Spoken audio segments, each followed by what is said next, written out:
je ne sais pas si vous me suivez. Amen. Dans la loi juive, là, ce sont les femmes mariées qui portent voile. Signe que ces femmes-là, on les a déjà quoi? Dénichées dans leur famille Chanel. Qu'elles sont maintenant avec leur mari. Donc, tu ne peux plus faire quoi? Avance. Quand tu vois, je sais que c'est déjà occupé. Ou bien, donc c'est un signe pour dire que elle est déjà occupée. C'est un signe aussi pour la femme pour dire que je ne suis plus disposé pour mes parents, mais plutôt je suis disposé pour mon mari. Amen. Donc, elle est en mode disposition seulement que pour son mari. Quand une femme juive mariée se voile, cela signifie qu'elle est en mode disposition pour son mari. Ou bien, mais c'est parce qu'on voit le voile sur la femme qu'on peut dire que c'est vrai, peut-être qu'elle peut être belle. N'importe quoi.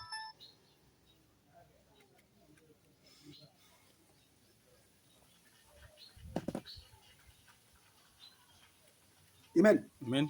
Mais comme elle est déjà occupée, Seigneur, envoie-moi une femme qui peut être soumise à tes volontés. Ou bien, donc l'homme maintenant qui cherche femme là, elle ne pourra plus se diriger vers celle qui est quoi? Voilée. Mais plutôt, elle va se diriger vers celle qui n'est pas quoi? Voilée. Donc quand elle voit la chevelure là, il sait que, ça dit, cet homme là sait que cette femme là, elle est encore en famille. Maintenant, comme elle est encore en famille, pour la voir comme quoi, femme là, qu'est-ce qu'il doit faire? Il doit se rendre dans sa famille. C'est pourquoi le serviteur d'Isaac, d'Abraham, s'est rendu dans la famille de celle qui devait être la femme de qui? Isaac. C'est clair. Maintenant, comme les parents ont donné quoi? Leur caution, alors maintenant, quand la femme a vu qui son mari, maintenant, qu'est-ce qu'elle a fait? Elle a porté voix pour cacher sa vie, pour dire que leur éducation, là, je ne vais plus suivre ça. Je suis maintenant prête à suivre maintenant tout ce que tu vas me donner comme conseil. Oui, c'est tellement clair. C'est pourquoi quand Dieu a appelé Abraham, là, Dieu n'a pas voulu que Abraham et Sarah restent quoi, dans sa parenté. Parce qu'Abraham a reçu une éducation. Or, Dieu veut encore lui apporter une autre éducation. Ou bien, si Abraham reste là, entre ses parents, et quoi?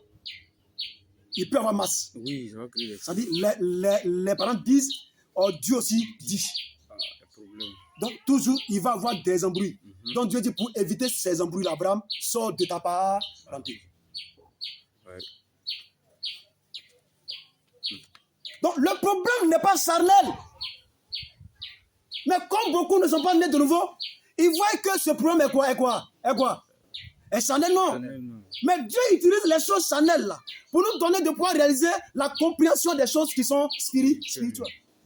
Donc, c'est pourquoi ce matin, j'ai parlé d'abord de la femme charnelle. Donc, charnellement là, une femme qui n'est pas voilée selon la loi juive, c'est qu'elle n'est pas encore quoi? Mariée. Il faut d'abord comprendre ça là d'abord. En partant de ça, quand on comprend ça là, 1 Corinthiens 11, Paul parle à une église. Paul parle à une église. Donc l'église est mariée ou bien l'église n'est pas mariée. Donc l'église est mariée. Donc si l'église est mariée, Paul utilise quoi? Chaque métaphore là, pour nous donner de pouvoir comprendre que nos pensées là, la pensée de la femme qu'elle a reçue dans le monde là. Donc au travers la femme qui doit être voilée, en même temps Paul parle aux femmes charnelles et aux hommes quoi? Charnels. Amen. On doit se souvenir que on n'est plus dans le monde. Et Jésus dit, en son nom, nous parlerons quoi? De nouvelles quoi? Langues.